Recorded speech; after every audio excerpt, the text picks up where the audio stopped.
March 15, 1943, Tunisia, North Africa. The sand was the color of dried blood. Lieutenant David Mitchell sat in the commander's seat of his Sherman, tank eyes pressed against the periscope. Outside, the desert stretched endlessly in every direction. Heat waves shimmered off the dunes. The temperature inside the tank was 110 degrees Fahrenheit. Sweat poured down David's face, stinging his eyes, soaking through his uniform. He was 23 years old. His crew had been together for 8 months. They'd given the tank a name, Lucky Strike, painted it right on the turret in white letters. They believed in the name. They believed in luck. You had to believe in something when you climbed into a steel box that the enemy could turn into a coffin. Through the periscope, David scanned the horizon. Rocky outcroppings, scattered vegetation, the ruins of what might have been a farmhouse before the war came through and destroyed everything. Nothing moved. Then his radio crackled to life. The voice belonged to Sergeant Miller, manning the lead Sherman in their column. His words came fast, urgent, cutting through the static like a knife. Tiger, 2 o'clock, 800 yards. David's heart stopped. He swung his periscope to the right. At first he saw nothing. Then the shape resolved itself against the landscape. Low, massive, angular. The German Tiger tank sat hull down behind a sand dune, only its turret visible. But that was enough. That turret was rotating slowly, deliberately hunting for targets. The 88mm gun looked like the barrel of hell itself. David grabbed his radio transmitter. His voice came out steady despite the fear flooding through his veins. All units back up. Back up now. His driver threw the Sherman into reverse. The engine roared. Gears ground. The tank lurched backward. Too slow. Everything was too slow. David watched through the periscope as the Tiger's turret continued its rotation, smooth, unhurried, like a predator that knew its prey couldn't escape. The turret stopped moving. The gun was pointing directly at Lucky Strike. David had time for one thought, just one. His mind flashed to his older brother, Thomas, back in Pittsburgh. Tommy had always been the smart one, the one who understood math and science and how things worked. Tommy had promised him before he shipped out. They'll figure something out, Dave. The military knows what they're doing. Our shells will get better. You'll be fine. Then David saw the muzzle flash. The world exploded. The German 88mm shell crossed 800 yards in less than a second. It struck Lucky Strike's front armor like the fist of God. The Sherman's armor was 51mm thick. The German shell punched through it like paper. The projectile continued through the interior of the tank, through equipment and ammunition and flesh, before exiting out the back. Then the secondary explosion came. The ammunition stored inside Lucky Strike cooked off. Dozens of shells detonating simultaneously. The force tore the tank apart from the inside. The turrets separated from the hull. Metal screamed. Fire bloomed orange and black against the desert sky. But Lieutenant David Mitchell never felt the end. None of the 5 men inside that Sherman had time to scream. 800 yards away, the German Tiger tank sat undamaged. Its crew was already traversing the turret toward the next target. In 10 minutes, they would destroy 3 more American tanks. The crews inside those tanks had names and families and dreams and futures. The Tiger didn't care. Its armor was too thick. Its gun was too powerful. And American shells couldn't touch it. This was March 15, 1943. The telegram arrived in Pittsburgh 14 days later. Thomas Mitchell was sitting at his desk at the Bureau of Mines when his supervisor walked in. The older man's face was pale. He was holding a yellow envelope. Western Union. Everyone knew what yellow envelopes meant during wartime. Everyone dreaded seeing them. Thomas looked up from his calculations. He was working on a mining project, analyzing the best way to use shaped charges to break through particularly hard rock formations deep underground. The work was important. The mines needed copper and iron and coal for the war effort. Thomas told himself his work mattered even though he wasn't in uniform like his brother. His supervisor handed him the envelope without speaking. Thomas's hands shook as he opened it. The paper inside was thin, cheap. The message was typed in block letters. Official, impersonal, cold. The words swam before his eyes. Regret to inform you. Killed in action. March 15, 1943. North Africa. Grateful nation. Thomas read it 3 times. The words didn't change. David was dead. His little brother, The kid he'd taught to ride a bike, to throw a baseball, to ask girls to dance. Dead in the desert, 8,000 miles from home, burned alive in a metal box because American tanks couldn't fight German tanks and American shells couldn't penetrate German armor. Thomas stood up. His legs felt weak. His supervisor was saying something, offering condolences, but Thomas couldn't hear him. There was a roaring sound in his ears, like wind in a tunnel. He walked out of his office, down the hallway, out into the cold March afternoon. Pittsburgh was gray and industrial around him. Smoke from steel mills darkened the sky. The city was working overtime to feed the war machine. Tanks and shells and bombs and bullets. But none of it was good enough. None of it could save David. Thomas stood on the sidewalk and tried to breathe. His brother was dead, and Thomas had told him to trust the experts, had told him the military knew what they were doing, had told him everything would be fine. But everything was not fine. The military did not have the answers. The experts were failing. And boys like David were dying because nobody could figure out how to build a shell that could punch through German armor.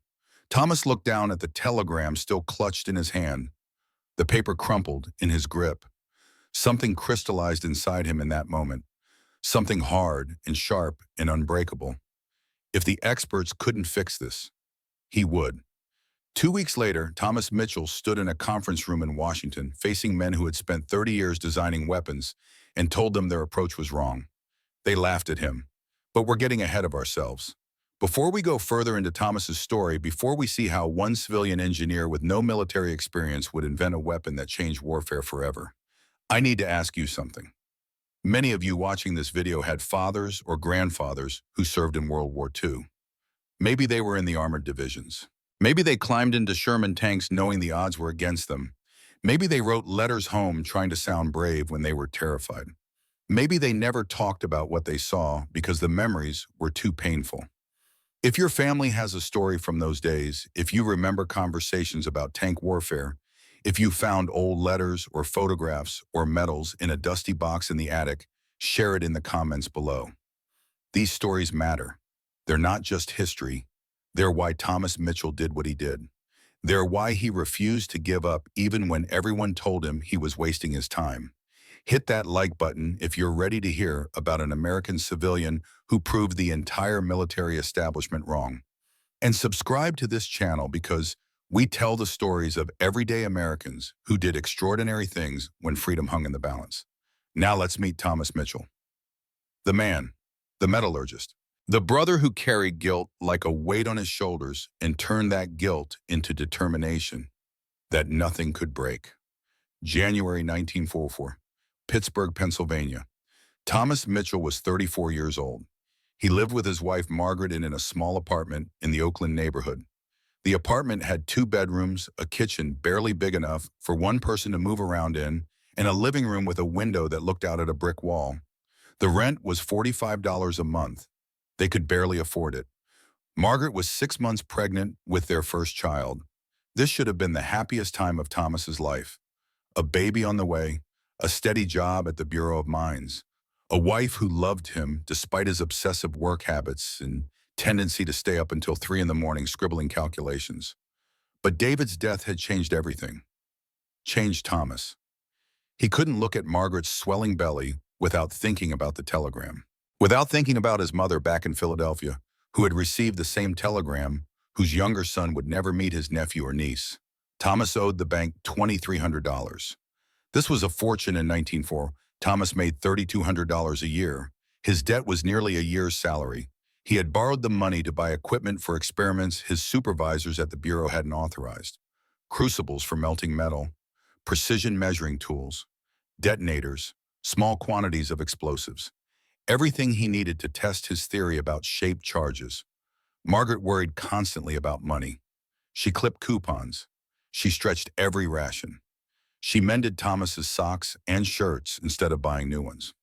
She never complained, but Thomas saw the worry lines forming around her eyes, saw her calculating in her head every time they bought groceries, figuring out how to make the money last until the next paycheck. And Thomas kept spending money they didn't have on copper and explosives and equipment because he couldn't stop thinking about David. Picture Thomas Mitchell at his kitchen table, 2 o'clock in the morning. Margaret asleep in the bedroom, their unborn child growing inside her, dreaming whatever dreams unborn children dream. The apartment was cold. The radiator in the corner clanked and hissed, but never quite produced enough heat. Thomas wore a cardigan over his shirt. His fingers were stiff from the cold as he wrote. Papers covered the table. Diagrams, calculations, angles and velocities and pressures. Thomas had drunk an entire pot of coffee. The cup beside him had gone cold an hour ago, but he kept sipping from it anyway, barely noticing the bitter taste. He was working on the physics of shape charges. Most people in 1944 had never heard of shape charges, but Thomas knew them well from his mining work. When you needed to cut through hard rock deep underground, you didn't just pack explosives into a hole and light the fuse. That wasted energy. The explosion went in all directions, most of it doing nothing useful. Instead, you shaped the explosive. You put a cone of copper at the front. When the explosive detonated, it collapsed the copper cone inwards so fast and with so much pressure that the metal turned into something like a liquid. A jet. That jet of superheated copper shot forward at impossible speeds, 25 times faster than sound, and it could cut through rock like a blowtorch through butter. Thomas had seen it work 100 times in mines. So why couldn't it work against armor? The military experts said it couldn't. They said armor was different from rock.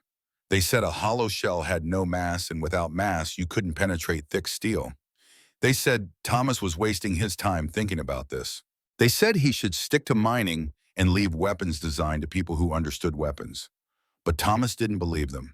The math said it would work. The physics said it would work. And Thomas trusted math and physics more than he trusted experts who'd been doing things the same way for 30 years. Outside the kitchen window, Pittsburgh slept. The steel mills never stopped, though. Even at 2 in the morning, Thomas could see the glows of furnaces reflected off low clouds. Smoke and fire. The city churning out metal for the war machine. Tanks and guns and shells. But the shells didn't work. The tanks burned. The boys died. Thomas set down his pencil, rubbed his eyes, picked up David's last letter for the 100th time. His brother had written it 3 weeks before he died. The paper was creased from being folded and unfolded so many times. David's handwriting was neat, careful. Their mother had taught both boys to write properly. She'd been a school teacher before she married. The letter was mostly cheerful. David talked about the desert, about scorpions in his boots, about the terrible coffee they served in the mess tent. He joked about the heat, about sand getting into everything, about how he'd never complain about Pittsburgh winters again. But near the end, David's tone changed. He wrote, "Tommy, I need to tell you something. Our shells don't work against the German tanks. I watch them bounce off the armor. Just bounce off like throwing rocks at a bank vault. And the German guns tear through us like paper. We lost 2 Shermans last week. 10 men. Good men. I knew them, Tommy. We played cards together the night before. The brass say they're working on it, say we'll get better ammunition soon. But I don't know. I don't think they know how to fix it. The Tiger tanks are too good. We can't fight them straight up. We have to flank them, try to hit the sides or rear. But that means getting close. And getting close means half of us don't make it. I'm not trying to scare you. I just wanted you to know. In case something happens. In case I don't make it home. Trust the experts, Dave." Thomas had written back. "The military knows what they're doing. Our scientists are the best in the world. They'll figure it out. You'll be fine." 2 weeks later, David was dead. Thomas folded the letter carefully, put it back in the envelope, looked at the calculations spread across his kitchen table. The experts were wrong. The military didn't know what it was doing. The scientists hadn't figured it out. Boys were dying by the hundreds, by the thousands. And Thomas Mitchell, who'd never fired a gun in his life, who studied rocks instead of weapons, who everyone said should mind his own business, was going to fix it. He picked up his pencil again, started calculating the exact angle the copper cone needed to be. 42 degrees, that was the magic number. Too steep and the metal wouldn't collapse properly. Too shallow and the jet wouldn't form. But at exactly 42 degrees, with the right thickness of copper and the right explosive behind it, the physics said it would work. The physics said a hollow shell could defeat armor that solid shells couldn't touch. The physics said one man with borrowed equipment and scrap metal could save thousands of lives. The physics said Thomas Mitchell could make David's death mean something. Morning came slowly. Gray light filtered through the kitchen window. Margaret appeared in the doorway wearing her robe, her hand resting on her swollen belly. She looked at Thomas still in his clothes from yesterday, surrounded by papers, eyes bloodshot from lack of sleep. She didn't say anything, just walked to the stove and started making breakfast. Scrambled eggs using their weekly ration. Toast from bread she'd baked herself because bakery bread cost too much. The last strips of bacon they'd been saving. Thomas watched her move around the tiny kitchen, watched her cook breakfast for a husband who was driving them into debt, chasing an idea everyone said was stupid, who stayed up all night scribbling equations instead of coming to bed, who was obsessed with avenging a brother who couldn't be brought back. She set a plate in front of him, sat down across the table, put her hand on his. Her voice was gentle but firm. "Tom, you have to let this go." Thomas looked at her. At this woman who'd married him 5 years ago when he was just a junior engineer with big dreams and no money, who'd stood by him through every crazy project and late-night obsession, who was carrying his child and worrying about money and dealing with a husband who couldn't let go of his brother's death. "I can't, Maggie. I can't let it go. We owe the bank $2,300. The baby's coming in June. You could lose your job if they find out you're using bureau equipment without authorization." "I know. Then why are you doing this? Why are you risking everything?" Thomas pushed his untouched breakfast away, pulled David's letter from his pocket, laid it on the table between them. "Because I told him to trust the experts. I told him the military knew what it was doing. I promised him he'd be fine. And he believed me, Maggie. He trusted me. And now he's dead." Margaret's eyes filled with tears. She'd loved David too. He'd been at their wedding barely 17, awkward, in a borrowed suit, dancing with all the bridesmaids and making them laugh with his terrible jokes. "Tom, David's death wasn't your fault." Thomas's voice broke. "But I can save the others. Don't you see every day I don't act more boys like David climb into tanks they can't protect? More mothers get telegrams. More wives become widows. I can fix this, Maggie. The math works. I know it works. I just have to prove it." Margaret was quiet for a long moment. Outside, the city was waking up. Factory whistles, traffic, the sounds of a nation at war. Finally, she spoke. "How long?" How long until you can prove it?" Thomas thought about everything he needed to do. Build the shells, test them, find someone who would actually listen, convince the military to try something new. 3 months, maybe 4. By June at the latest. The baby's due in June, I know. I'll be done by then, I promise. Margaret studied his face, saw the determination there, the guilt, the desperate need to make his brother's death mean something. She knew that look. Once Thomas set his mind to something, nothing could stop him. Not poverty, not exhaustion, not common sense. She squeezed his hand. "Okay, but Tom, if you're going to do this, really do it. Don't just tinker in the lab. Make it work. Prove everyone wrong. Save those boys. Give David's death meaning. Because if you fail, if you waste our money and risk your job and drive us into poverty for nothing, I will never forgive you, and neither will you." Thomas nodded, swallowed hard, picked up his fork and started eating the cold eggs. This is what separated Thomas Mitchell from the experts in Washington who'd spent decades designing weapons.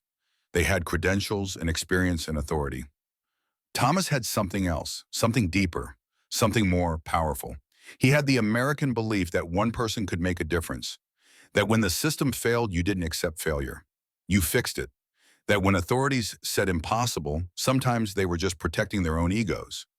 That when your brother died in a burning tank because nobody could solve the problem, you solved it yourself. This was January 1944, 3 months before Thomas would stand in a conference room full of colonels and generals and tell them their 30 years of experience was worthless. 5 months before D-Day, when thousands of young men would storm French beaches while Thomas's shells rode in the tanks behind them. But first, Thomas had to build those shells. He had to prove the impossible. He had to become the man who changed warfare forever. And he had to do it with borrowed equipment, scrap copper, and the memory of his dead brother, driving him forward through every obstacle, every setback, every expert who told him he was wasting his time. The story of Thomas Mitchell is the story of stubborn American determination, of refusal to accept no for an answer, of one civilian who trusted physics more than authority and math more than tradition. It's the story of how David Mitchell's death was not meaningless, how his older brother made sure of that, how guilt and love and rage became focus, became action, became shells that could destroy Tiger tanks with a single shot. In the next part of this story, we'll see Thomas walk into that Washington conference room. We'll watch him stand up in front of military brass who'd forgotten more about weapons than he'd ever know. We'll hear him explain shaped charges and copper cones and focused explosive energy. And we'll see Colonel Frank Garrison, 32 years of experience, designer of the shells every American tank carried, look at Thomas Mitchell like he was an idiot and say the words that would haunt him for the rest of his career. This is the stupidest thing I've ever heard. But Thomas Mitchell didn't care what Colonel Garrison thought. He didn't care about rank or credentials or decades of experience. He cared about math. He cared about physics. And he cared about making sure no other brother had to open a yellow telegram and read those terrible words. Regret to inform you, 3 months. That's all Thomas had. 3 months to turn scrap metal and borrowed equipment into a weapon that would save thousands of lives. 3 months to prove everyone wrong. 3 months to make David's death mean something. The clock was ticking, and Thomas Mitchell was just getting started. January 18th, 1944, Washington District of Columbia. The War Department building rose 8 stories above Constitution Avenue, stone and concrete, and American power made manifest. Inside, men in uniform moved through corridors with purpose and urgency. Telephones rang constantly. Typewriters clattered. Orders were given and received. The machinery of war turned without pause. Thomas Mitchell stood in the lobby holding a briefcase that contained everything he owned that mattered. Diagrams of copper cone designs. Calculations proving shaped charges could defeat armor. Photographs of mining operations where focused explosives cut through solid rock. His brother's last letter creased from being read too many times. He wore his only suit, navy blue slightly worn at the elbows. Margaret had pressed it the night before. She'd stood in their tiny apartment with the iron in her hand and asked him one more time if he was sure about this. If he really wanted to risk everything on a single presentation to military men who probably wouldn't listen. Thomas had kissed her forehead, felt their baby kick against his hand through her dress, told her he had no choice. Now he was here. A secretary led him down a corridor to a conference room. The door was heavy oak. Through the frosted glass window, Thomas could see shapes moving. Men talking. The meeting had already started. The secretary knocked once, opened the door without waiting for a response. The conference room was larger than Thomas's entire apartment. A massive table dominated the center, polished mahogany that reflected the overhead lights. 20 men sat around that table. Officers, mostly their uniforms decorated with ribbons and insignia Thomas didn't fully understand. A few civilians in expensive suits. Everyone looked important. Everyone looked busy. Everyone looked like they had better things to do than listen to a mining engineer from Pittsburgh. At the head of the table sat General Harold Morrison, 58 years old, gray hair cut military short, 3 stars on his collar. He was running the meeting with the efficiency of a man who'd spent his entire adult life giving orders and having them obeyed without question. Morrison glanced up as Thomas entered. "Dr. Mitchell, you're late. Find a seat in the back. We'll get to you when we get to you." Thomas sat in a folding chair against the wall, not at the table, not part of the inner circle. An observer, a minor functionary from a minor bureau who'd been allowed to attend as a courtesy and nothing more. On the wall behind General Morrison hung a map of Europe. Red pins marked German positions. Blue pins marked Allied forces. The density of red pins in France was sobering. The Germans had been fortifying the coast for years. Everyone in this room knew the invasion was coming. The only questions were when and where, and whether it would succeed. Morrison was speaking about the Tiger tank problem. His voice was measured professional, but Thomas could hear the frustration underneath. This was a man who'd been trying to solve an impossible problem for 2 years and was running out of time. "Gentlemen, the numbers are unacceptable.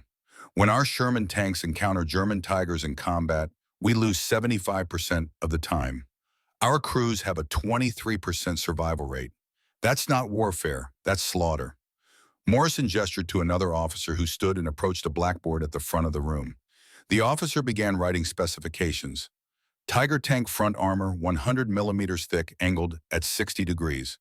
Effective thickness 180 millimeters. Sherman 75 millimeter gun maximum penetration at 500 yards 80 millimeters.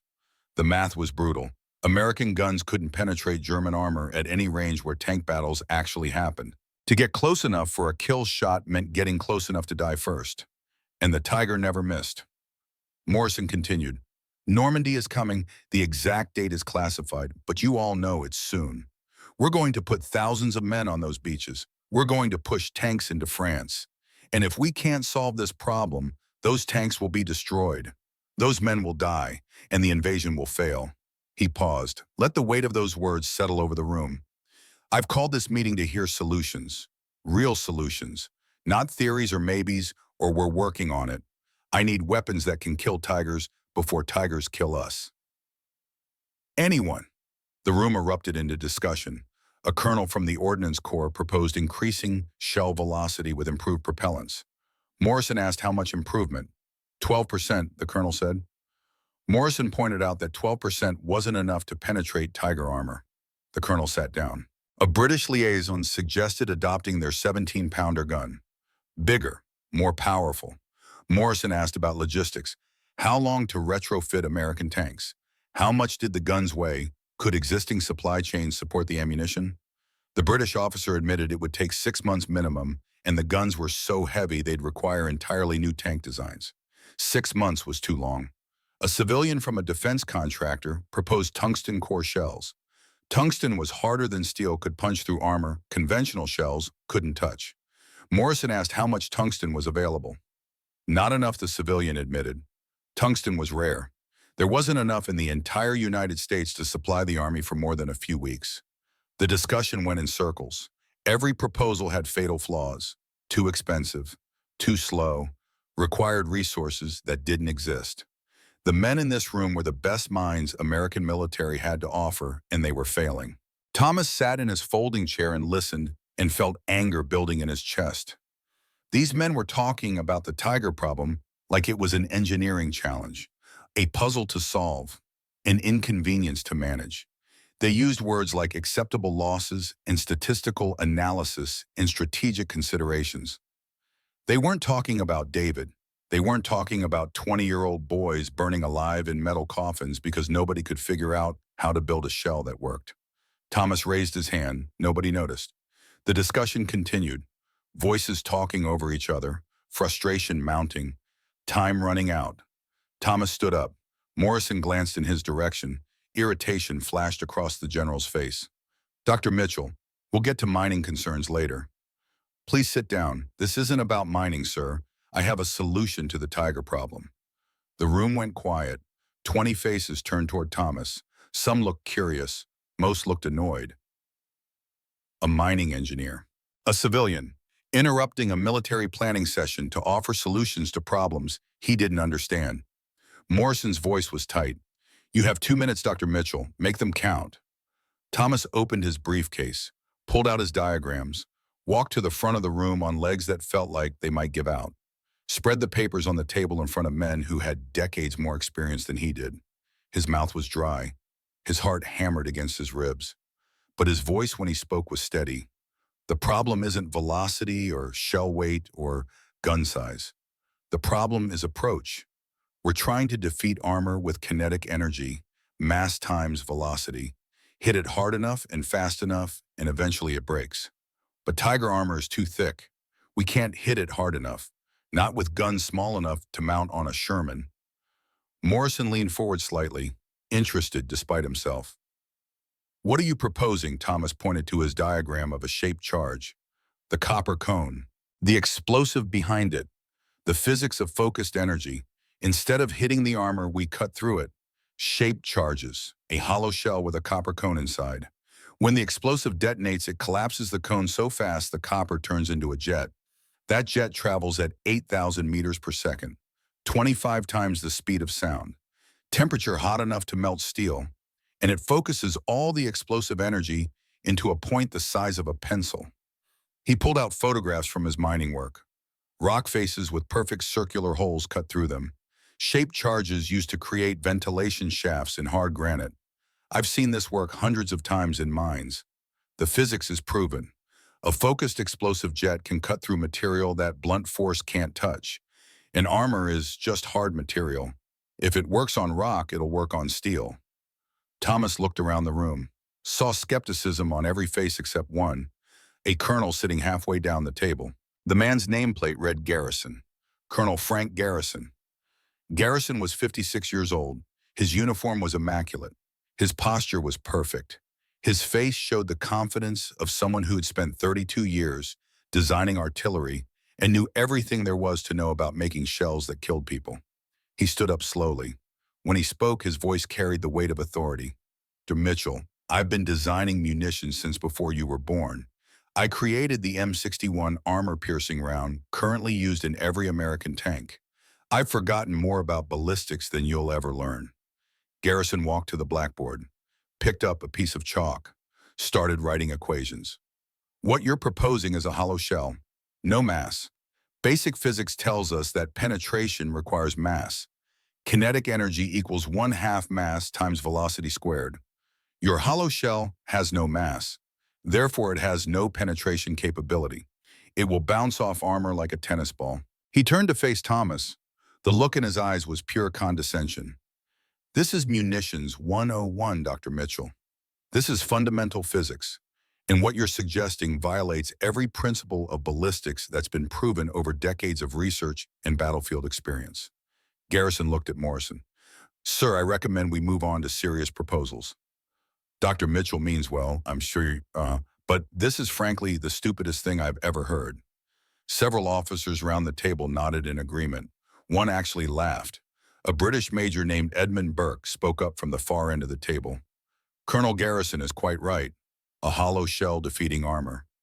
That's fantasy. Might as well propose throwing empty tin cans at the Tigers and hoping they surrender from embarrassment. More laughter. Thomas felt heat rising in his face. Not embarrassment, anger. These men who'd spent decades designing weapons that didn't work were laughing at him. These experts who'd failed to solve the Tiger problem were dismissing him without even considering the evidence. He tried to explain, tried to describe how shaped charges work differently from kinetic penetrators, how the mechanism wasn't mass but focused energy, how the copper jet formed in microseconds and cut rather than punched. Garrison cut him off. Enough. General Morrison, this is a waste of time. I've seen these mining toys Dr. Mitchell is talking about. They're for breaking rock, not defeating military armor. The temperatures and pressures are completely different. The materials are different. The physics doesn't translate. Morrison looked at Thomas. The general's face showed something that might have been pity. Dr. Mitchell, thank you for your input, but I think we need to focus on practical solutions from people with relevant experience. You're dismissed. Thomas gathered his papers. His hands were shaking. Every eye in the room was on him as he walked back to his chair, picked up his briefcase, and left. The heavy oak door closed behind him with a sound like a coffin lid. In the hallway outside, Thomas leaned against the wall, breathed deeply, tried to control the rage and humiliation surging through him. Stupidest thing I've ever heard. Those words echoed in his skull. Garrison's mocking tone, Burke's laughter, Morrison's dismissal. These men were going to let boys die because they were too arrogant to listen. Let's pause Thomas's story for a moment, because what happened in that conference room wasn't really about shaped charges or copper cones or physics. It was about something deeper, something more fundamental to how power works.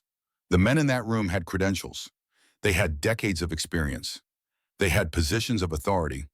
They'd spent their entire careers inside a system that rewarded conformity and punished deviation. They knew the right way to do things because they'd been doing things that way for 30 years. And here came Thomas Mitchell, civilian, mining engineer, no military experience, no weapons background, telling them they were wrong. Of course they dismissed him. But here's what those experts didn't understand. Here's what they'd forgotten somewhere along the way. Innovation doesn't come from inside the system. It comes from outside, from people who don't know the rules and therefore don't know what's impossible. The Wright brothers weren't aviation experts. Henry Ford wasn't a manufacturing expert. The scientists who built the atomic bomb weren't traditional weapons designers. They were outsiders who looked at old problems with new eyes and asked one simple question. What if the experts are wrong? Thomas Mitchell was asking that question, and he was about to prove the answer. That night, Thomas took the train back to Pittsburgh. 12 hours sitting in coach while America rolled past the windows.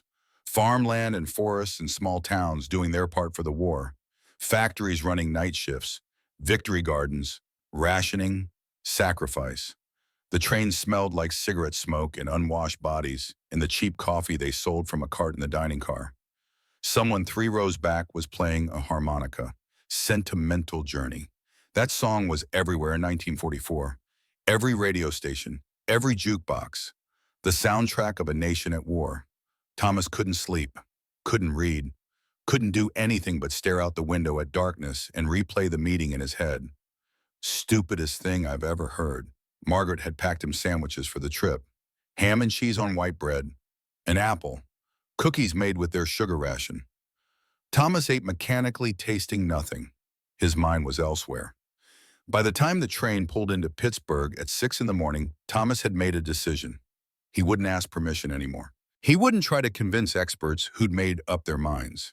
He would build the shells himself, test them in secret, prove they worked with evidence so clear that even Garrison couldn't dismiss it. Margaret was awake when Thomas walked into their apartment. She was making breakfast. Scrambled eggs toast the last of their bacon ration. She took one look at his face and knew. They said no. Thomas set down his briefcase, sat heavily at the kitchen table. The same table where he'd spent so many nights calculating and planning and believing he could make a difference. They said it was stupid. They laughed Maggie. Margaret poured coffee, strong and black, sat down across from him. So what are you going to do? Thomas looked at his wife. At this woman who believed in him even when he didn't believe in himself, who was carrying their child and worrying about money and dealing with a husband obsessed with avenging a dead brother. I'm going to build it anyway. Margaret didn't look surprised. Tom, we can't afford this. The baby's coming in 5 months. We already owe the bank $2,300. If you lose your job because you're using bureau equipment without authorization, we'll lose everything. I know. Then why? Because every day I don't act more boys like David die. Because the experts are wrong and I can prove it. Because if I don't do this, if I just accept their no and go back to my regular job and let this go, I'll never forgive myself. And David's death will be meaningless. Margaret was quiet for a long time. Outside their window, Pittsburgh was waking up. Factory whistles, morning traffic, another day of war production. Finally, she spoke. How long? What? How long until you can prove it? 3 months, maybe less. I can build the shells at night. Test them somewhere abandoned. Show results that nobody can argue with. And if you are caught, then I'm fired. Maybe arrested for theft of government property. Maybe we lose everything. Margaret's hand moved to her belly, their child growing larger every day. Due in June, the same month as D-Day, though neither of them knew that yet. Okay, Thomas looked up, surprised. Okay, do it. Build your shells. Prove everyone wrong. Save those boys. Give David's death meaning. She leaned forward. Her voice was fierce. But Tom, if you're going to do this, really do it. Don't half-ass it. Don't tinker around the edges. Commit. Risk everything. Because if you fail, if you waste our money and jeopardize our future for nothing, it'll destroy you. And I won't be able to put you back together. Thomas reached across the table, took her hand. I won't fail. You better not. This was the moment that separated Thomas Mitchell from every other person who had a good idea and let it die.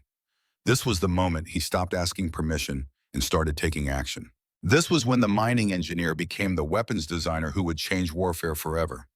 But first he needed copper. February 1944. The hunt for materials began.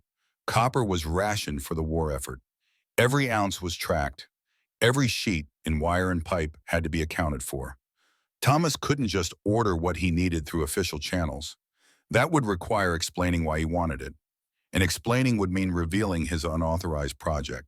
So Thomas went scrounging. He visited every scrapyard in Pittsburgh, told them he was doing mining research, which was technically true, just not the whole truth. At a yard in the Strip District, an old Italian immigrant named Giuseppe ran the operation. Giuseppe's son was fighting in Italy, fighting Mussolini, fighting the same war David had died in. Giuseppe listened to Thomas's story, looked at the young engineer with his desperate eyes and worn suit, walked to the back of the yard and returned carrying bent copper pipes salvaged from a demolished building. You use this for something good, yes. Something that helps end the war, Thomas promised he would. Giuseppe wouldn't take payment, just shook Thomas's hand and said, God bless America, and walked away wiping his eyes. Thomas collected copper wherever he could find it. Damaged electrical wire, sheets too bent for construction use, pipes with cracks that made them unusable for plumbing. He piled it all in the trunk of his 1937 Ford and drove home feeling like a thief even though everything was freely given. Late at night after his regular work shift ended, Thomas would return to the Bureau of Mines laboratory. The building was supposed to be locked after 6 p.m., but Thomas had made friends with the night security guard, a man named Walter who'd served in the First World War and understood what it meant to want to help boys at the front. Walter would unlock the door. Thomas would slip inside, and for the next 6 or 8 hours, Thomas would work. He melted copper in furnaces designed for analyzing or samples. The metal glowed orange, then yellow, then white. The heat was intense even from 6 feet away.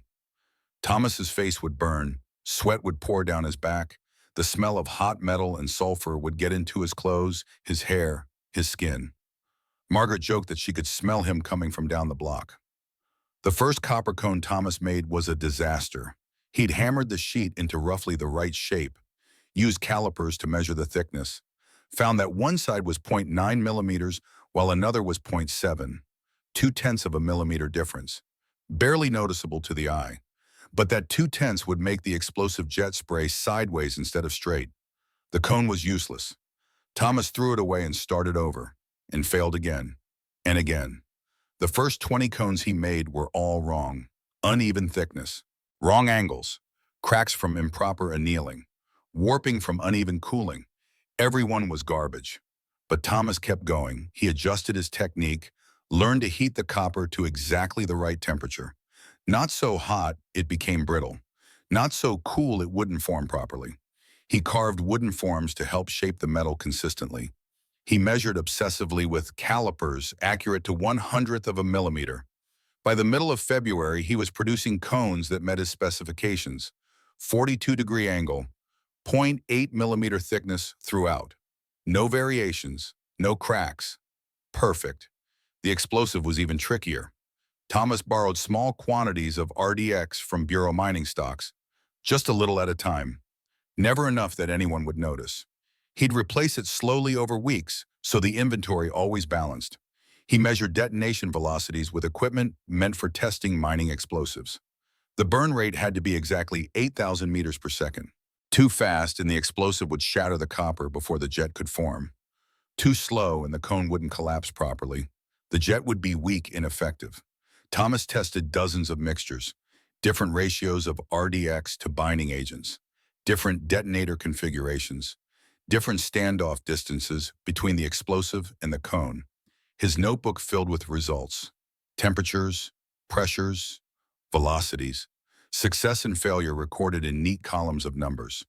Margaret would wake at 2 in the morning and find his side of the bed empty. She'd put on her robe, walk to the kitchen, find Thomas hunched over his notebook by lamplight, calculating. Always calculating. Sometimes she'd make him coffee. Sometimes she'd just kiss the top of his head and go back to bed. She was 7 months pregnant now, moving slower, tired all the time, worried about money and the baby and whether her husband was going to end up in prison for theft. But she never asked him to stop. By late February, Thomas had 10 shells ready, 10 copper cone warheads assembled by hand. Each one represented weeks of work. Each one was perfect according to his calculations. Now he needed to test them, but he had no authorization, no official support. If he asked permission, Garrison would say no. Morrison would say no. Everyone would say no because the experts had already decided Thomas was wrong. So once again, Thomas decided not to ask. There was an abandoned steel mill on the outskirts of Pittsburgh. Thomas had scouted it weeks earlier, far from residential areas. Thick walls to contain blast noise. Nobody around to ask uncomfortable questions. He'd also acquired a 4-inch steel plate from a friend at Pittsburgh Steelworks. Same thickness as Tiger tank side armor. His friend hadn't asked what Thomas needed it for. Just handed over the steel and said good luck. Sunday morning, February 27th. Cold and gray, snow threatening but not yet falling. Thomas loaded his shells into the Ford's trunk. Careful, so careful.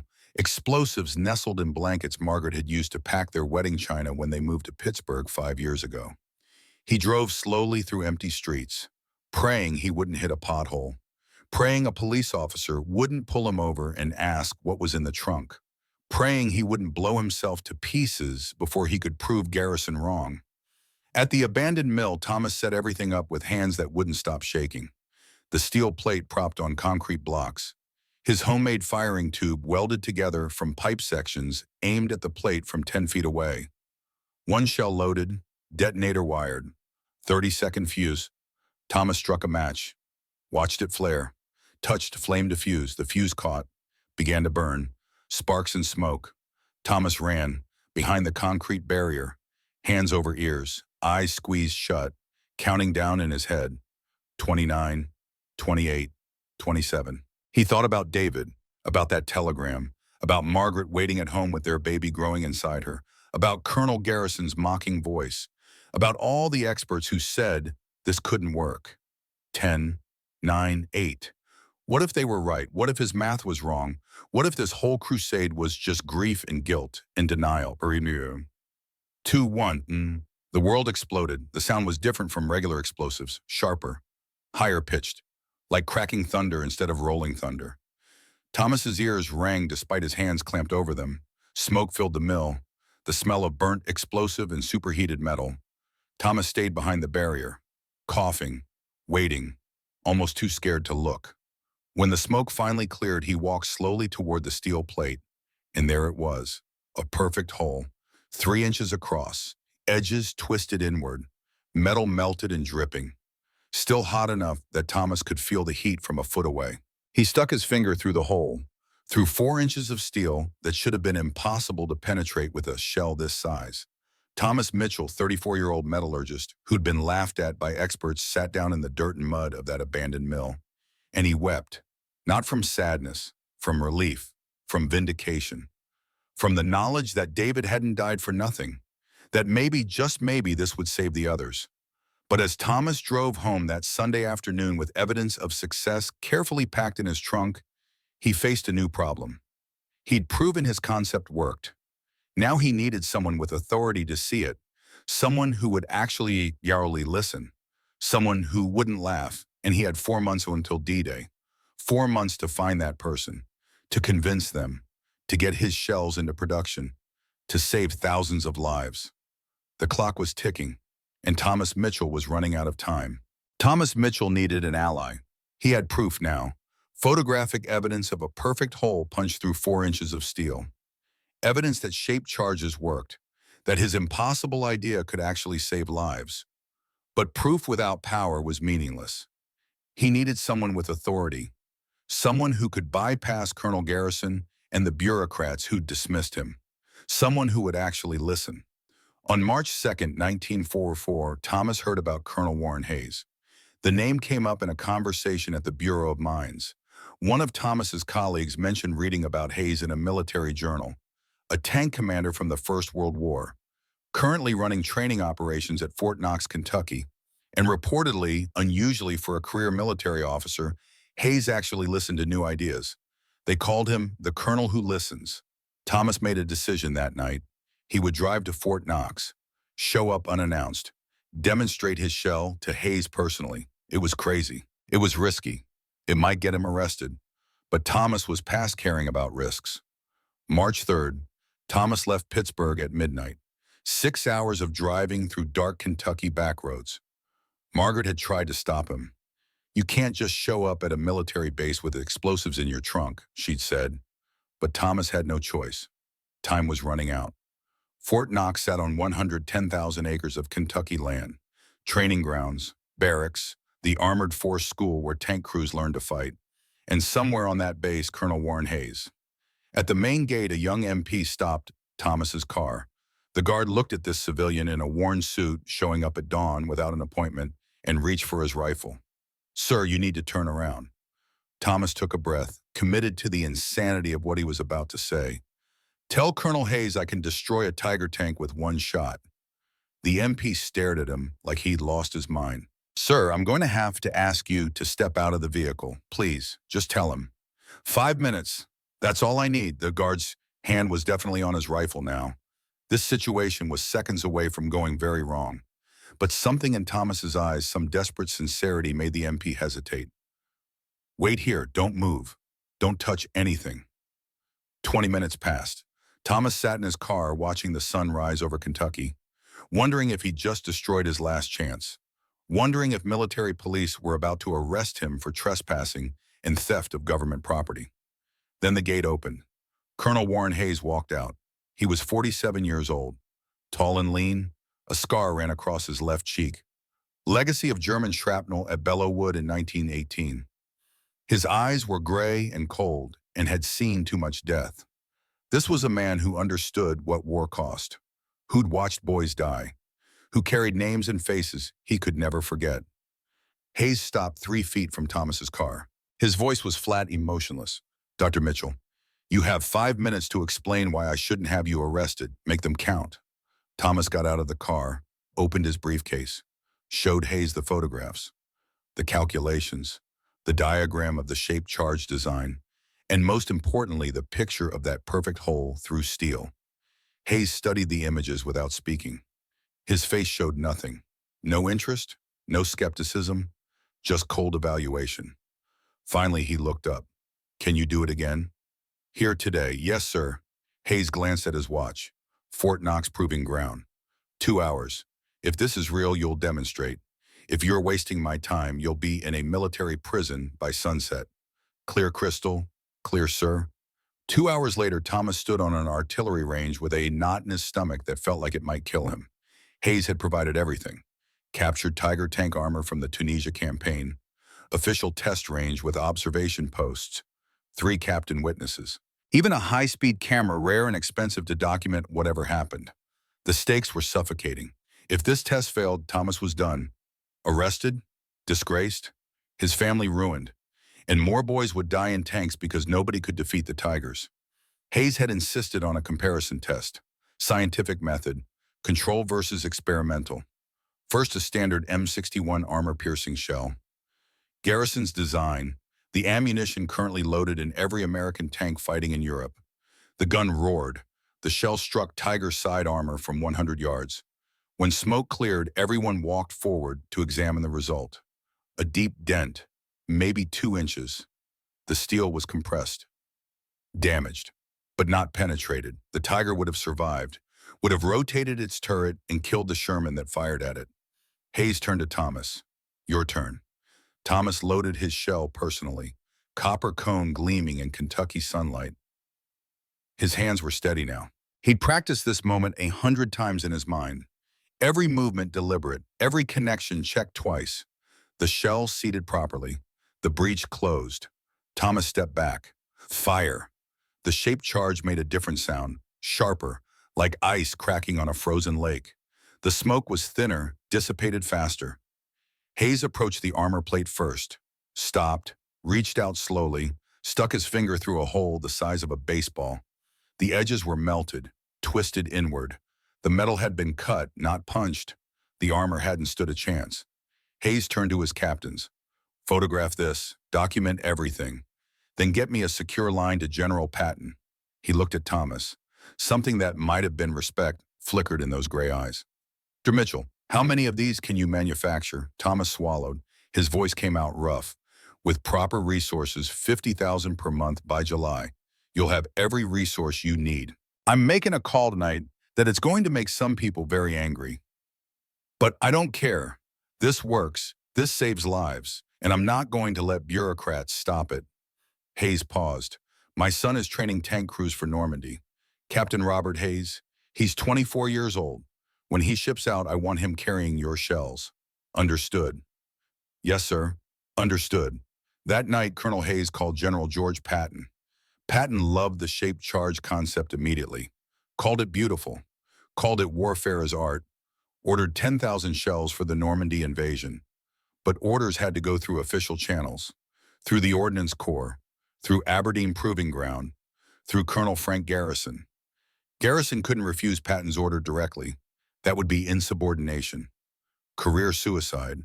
But he could slow the process down, bury it in bureaucracy, demand excessive testing, create obstacles. On March 10th, Thomas received official authorization to begin testing at Aberdeen Proving Ground, Maryland. Hayes called with the news, sounded both pleased and worried. "Tom, you've got approval, but Garrison is going to oversee everything personally. He'll make this as difficult as possible. Every test will be designed to make you fail." "I know. Can you pass? I have to. You've got 8 weeks. That leaves 4 weeks for production and shipping before Normandy. The margins are thin. Then I better not waste time." Thomas relocated to Aberdeen in mid-March. Margaret stayed in Pittsburgh. She was 8 months pregnant now. Too far along to travel, too worried about money and the future to sleep properly. But she kissed Thomas goodbye and she told him to save those boys. "Make David's sacrifice mean something," she said. Aberdeen Proving Ground was massive. 72,000 acres, hundreds of engineers, dozens of active weapons projects, and running it all Colonel Frank Garrison. Garrison assigned Thomas to a corner workshop in Building 3. Small, poorly lit. Roof leaked when it rained. The message was clear. You are not welcome here. But Thomas didn't care about comfort. He set up his equipment, crucibles for melting copper, precision tools, detonators and scales and calipers, everything needed to produce perfect shells. Within hours, the sabotage began. The copper Thomas had requisitioned got lost in shipping.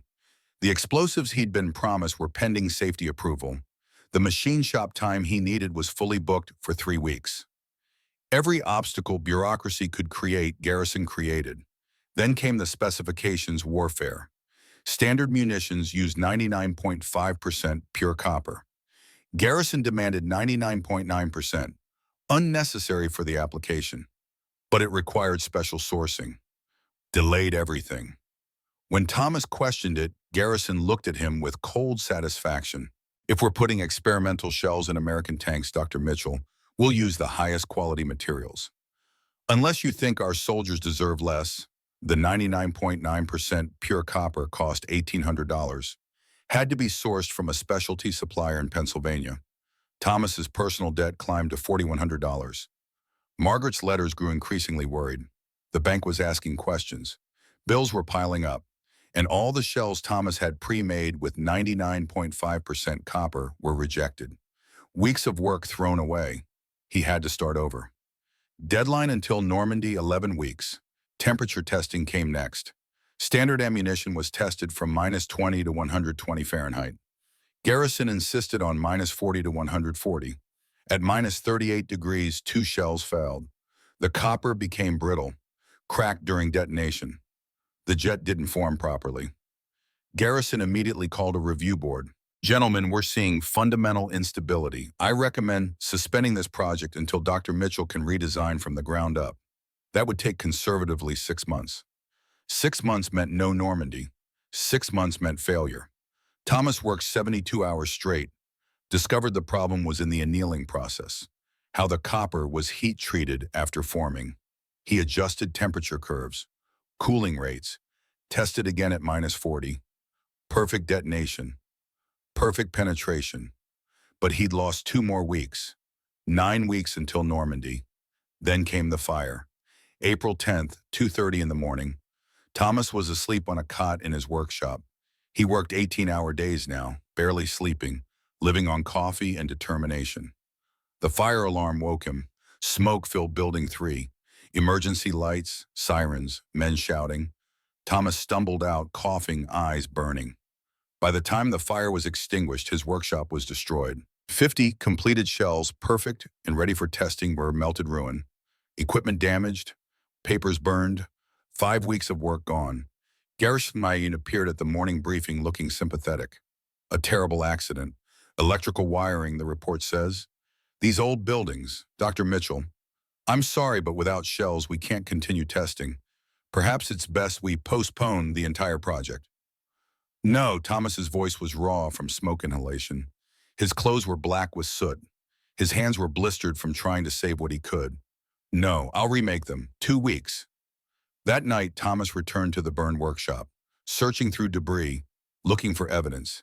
He found it. A glass bottle, the smell still clinging to it. Gasoline. This hadn't been an accident. Garrison had sabotaged him. But Thomas had no proof, no witnesses. Accusing a colonel of arson without evidence would destroy what little credibility he had left. Thomas called Hayes from a payphone outside the base. "Warren, I need help. I need machinists, welders, copper. I need them tomorrow." Hayes didn't ask what happened, just said they'd be there at 800 hours. For 2 weeks, Thomas and his borrowed team worked around the clock, barely sleeping, pushing past exhaustion, racing against a deadline that was crushing them. By May 1st, they had 100 shells ready. 5 weeks until Normandy. Time for the final test, the test that would determine everything. General Morrison came, Colonel Garrison, Colonel Hayes, British observers, 20 senior officers, all watching, all judging. The target was Tiger tank number 131, actually captured from Tunisia, the same type that had killed David Mitchell. Thomas stood on that range looking at the Tiger and thought, "This is what killed my brother. This is what I'm going to destroy." Garrison had chosen the hardest possible test parameters: 800 yards, realistic combat range. Target the Tiger's front glacis plate, the thickest armor, 100 millimeters at 60 degrees, effectively 180 millimeters. And Garrison insisted on using a regular Sherman crew, kids fresh from training. Nervous, never fired a shaped charge before. The gunner was a 21-year-old from Ohio named Michael. His hands shook loading the shell. He dropped it. Thomas's heart stopped, but the shell was fine. Michael picked it up, loaded it carefully, secured it. The gun roared. 0.85 seconds of flight. The shell struck the Tiger's front armor exactly where aimed. What happened next shocked everyone. The shaped charge detonated, copper jet formed in microseconds, 8,200 meters per second, 4,000 degrees Celsius. It punched through 100 millimeters of steel like cardboard. Inside the Tiger, the jet hit ammunition storage. Secondary explosion, massive. The Tiger's turret, 37 tons of steel, lifted into the air, flew 20 feet, crashed to earth with a sound like God's judgment. For 5 seconds, nobody spoke. Everyone stared at the destroyed Tiger. Turret separated from hull, smoke pouring from every opening. One shot, one kill.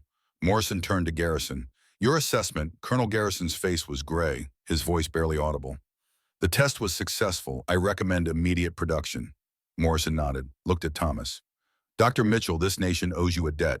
How fast can we manufacture these?" Thomas couldn't speak at first. Relief and exhaustion and vindication crashed through him like a wave. 50,000 per month by July, sir. You have every resource you need. Highest priority. Get it done. May through early June became a race against time. Thomas coordinated production across 3 plants: Pittsburgh, Gary, Indiana, Birmingham, Alabama. Factory workers, mostly women with their husbands overseas, learned to form copper cones with precision. Every cone measured, every shell tested. Quality control was obsessive. By May 31st, 8,000 shells manufactured.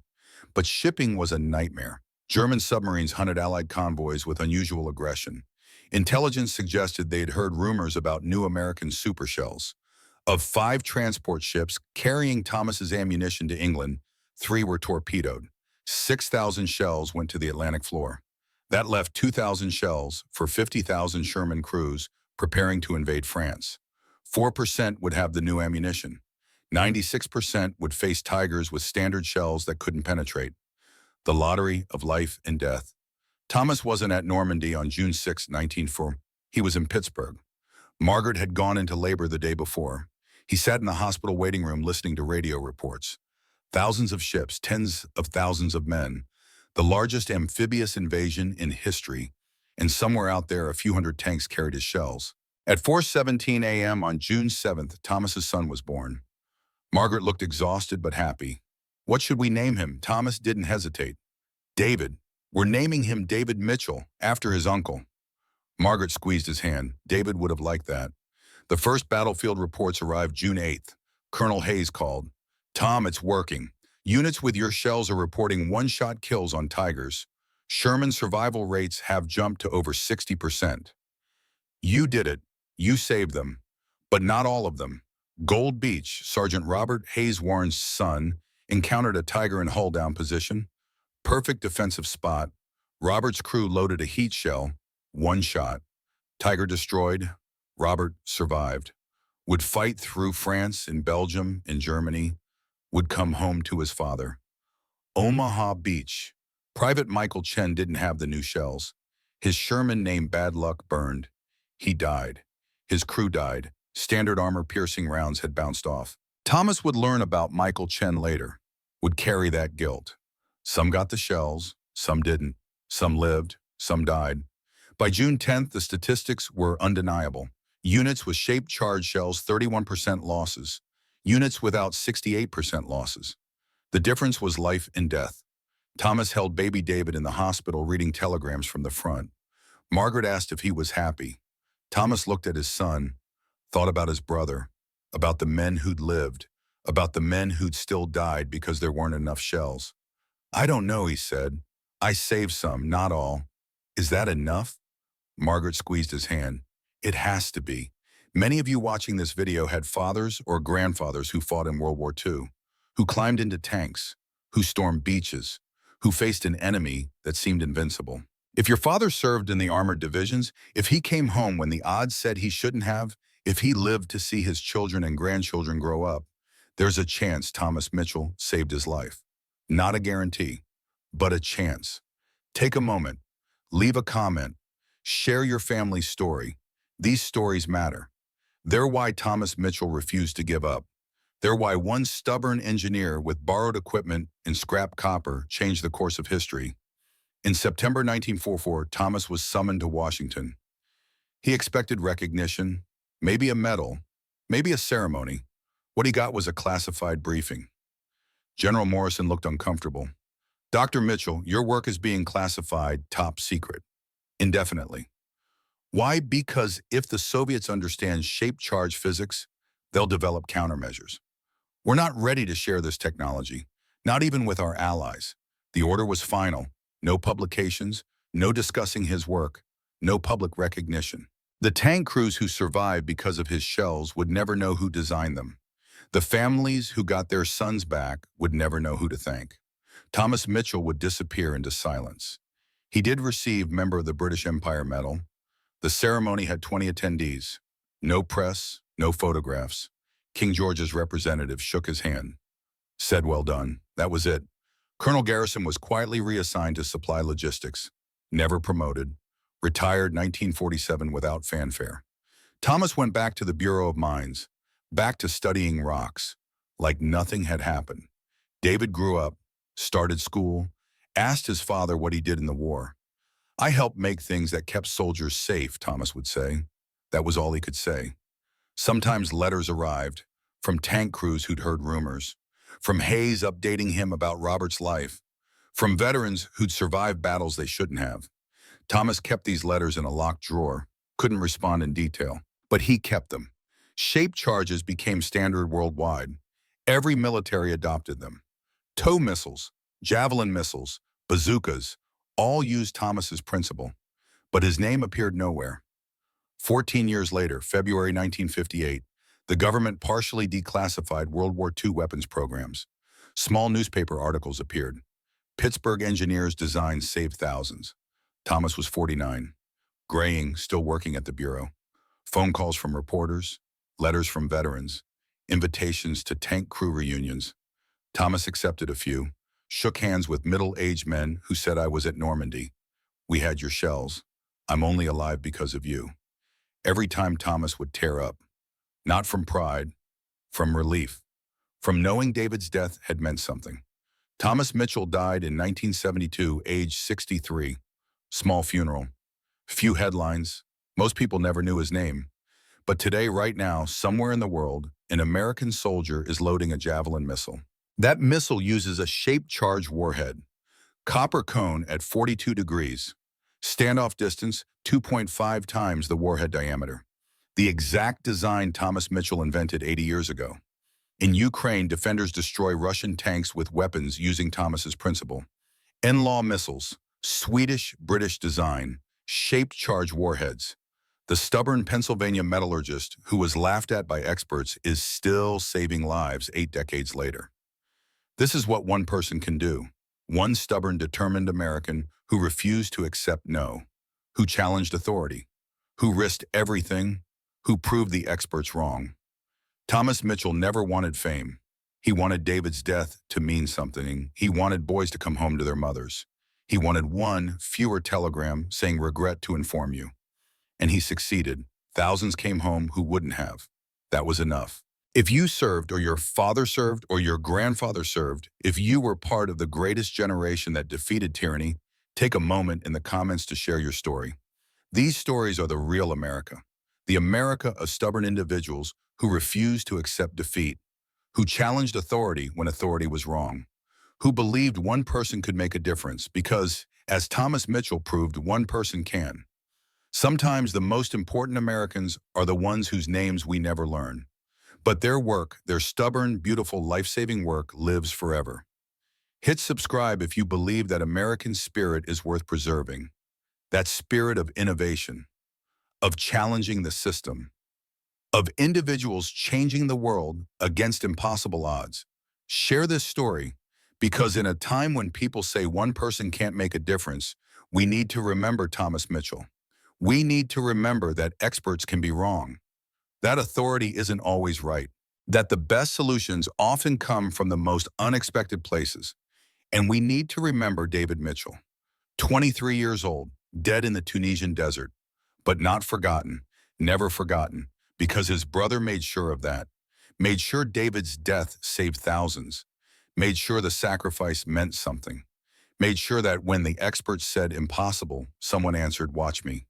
Thomas Mitchell, metallurgist, brother, father, the man who changed warfare forever, the man whose name you should know.